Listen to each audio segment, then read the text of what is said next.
I think the crisis was really hard in the city because more than ever we noticed how important public space is, how important it is to have the possibility to go out, to walk, to cycle in your city, because most of the people in Brussels don't have a garden or terrace. So coming out during the confinement was going out in the streets, and we see that most of the space, about 70%, is for cars.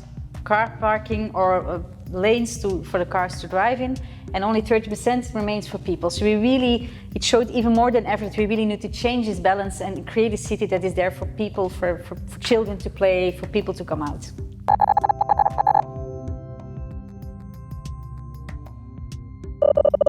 I think mobility is a solution. It's often seen as a problem, but mobility can really be an answer.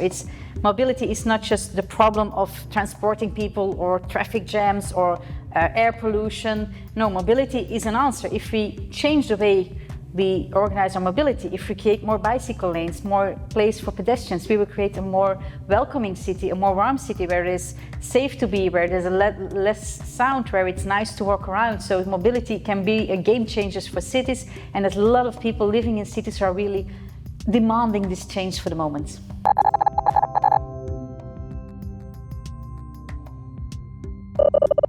At this moment we're facing a second wave of this virus, a second moment of confinement also, which has a huge impact on people. People living in cities, being confined has a huge impact on your social and your well-being. So making sure that we think about the world after this crisis, that we start creating also a message of hope, that we are showing the solidarity that there is, because we saw that in the first wave and we see it again. There's a lot of solidarity between people in the cities who want to be there for one another.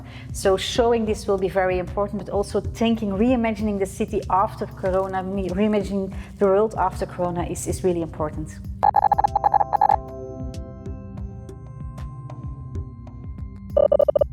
We know that everything is linked together. Take, for example, the Corona crisis. If you take air quality, which is really bad in most cities, you see people who are living in places with worse air quality, they're more vulnerable to the coronavirus. So everything is linked to another. So making resilient cities, making sure that we tackle climate change, air pollution, and tackle Corona crisis, it all goes hand in hand. We know that, but we really need to act to it.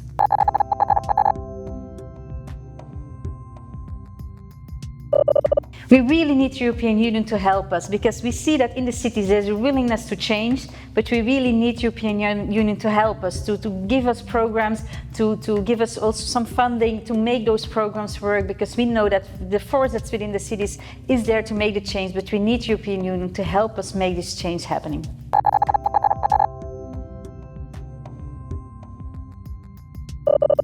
I saw many green politicians in different cities who are really inspiring me. I had some inspiration from Vienna, from Berlin, from Paris, and that is the strong thing, that we're all working in our own cities to make the change. But because we know one another, because we know we can make a difference, it inspires, and I think that's important, because we know that we can do much better. We know that we can create different cities, better cities, where people, where we can tackle poverty, we can tackle climate issue, we can tackle health issues. So we really need to do so, and I know if we do it all in our cities together, we will make a difference.